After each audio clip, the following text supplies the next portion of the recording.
2025 का महाकुंभ और प्रयागराज में भगदड़ से 30 लोगों की जान चली गई, 60 लोग घायल हो गए। लेकिन इसमें भी मरने वालों की संख्या सरकारी आंकड़ों से ज्यादा है। न्यूज लॉन्ड्री की एक रिपोर्ट के मुताबिक अस्पताल और पुलिस रिकॉर्ड की बिना पर मरने वालों की संख्या कम से कम 79 थी। ये सरकारी रिकॉर्ड से अलग है।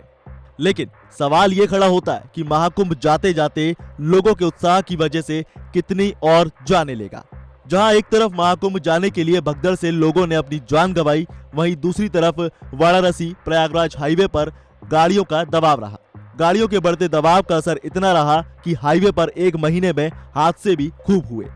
बीते एक महीने में जिले में 23 सड़क हादसे हुए, जिसमें 12 लोगों ने अपनी जान गंवा दी और 70 लोग घायल हो गए।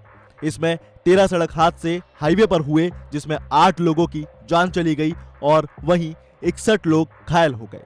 ये दोनों ही फिगर अलग अलग हैं। और दूसरी तरफ भगदड़ की घटना नई दिल्ली रेलवे स्टेशन से सामने आई है। दरअसल नई दिल्ली रेलवे स्टेशन पर शनिवार की रात अचानक भीड़ बेकाबू हो गई और जिससे भगदड़ का माहौल बन गया। लोग एक दूसरे को रौंदते हुए ट्रेनों की तरफ भागने लगे, जिसमें कम से कम 18 लोगों की जान चली गई। मरने वालों में 11 महिलाएं और 3 बच्चे हैं। वहीं कई लोग घायल हैं, जिनका इलाज किया जा रहा है। कुंभ के दौरान इससे पहले 10 फरवरी 2013 को भी प्रयागराज स्टेशन पर भगदड़ मची थी, जिसमें 30 या इससे भी ज्यादा लोग मारे गए। हालांकि अब भगदड़ की उच्च स्तरीय जांच के आदेश दे दिए गए हैं। प्रयागराज स्टेशन पर सुरक्षा बढ़ा दी गई है। अब यह हादसा हुआ कैसे, ये भी जानिए। असल में महाकुंभ के अवसर पर 2 ट्रेनों के लेट होने की वजह से स्टेशन पर भीड़ भारी हो गई। लेकिन रात को लगभग 8 बजे प्लेटफॉर्म 14 और 15 पर यात्रियों ने प्रयागराज जाने वाली ट्रेनों में सवार होने की कोशिश के दौरान ये हादसा हो गया, क्योंकि लोग प्रयागराज जाने की कोशिश में जुटे थे। कई लोग घायल हो गए, जिनका इलाज किया जा रहा है।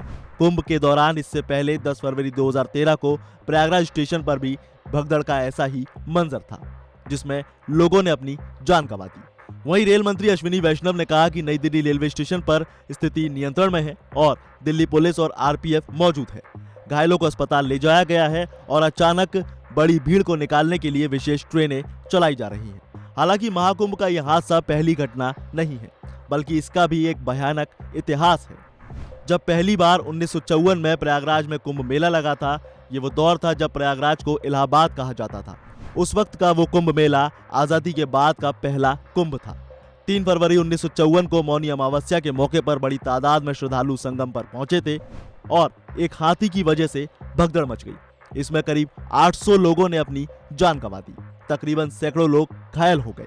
इसके बाद 1986 और फिर 1992 और इस बार जगह थी मध्य प्रदेश का उज्जैन। उज्जैन में सिंहस्थ कुंभ मेला लगा था और इसी दौरान हालात बिगड़ गए और करीब 50 लोगों की जान चली गई। इसके बाद 2003 और 2010 और इसके बाद फिर से प्रयागराज। उस वक्त कुंभ मेला लगा और रेलवे स्टेशन पर श्रद्धालुओं की जबरदस्त भीड़ थी। कुंभ जाने के लिए लोगों में भगदड़ मची और 36 लोगों की जान चली गई। इसमें 29 महिलाएं थी। हालांकि आज तक भगदड़ की वजह साफ नहीं है। किसी का कहना था कि पुलिस ने भीड़ को कंट्रोल करने की कोशिश की और उसी वजह से भगदड़ मच गई। हालांकि दिल्ली से चलने वाली 9 ट्रेनों को कैंसिल कर दिया गया है, जबकि एक ट्रेन का टाइम बदल दिया गया है। इन ट्रेनों में से 7 ट्रेनें जो कैंसिल हुई हैं, वो प्रयागराज जाने वाली हैं।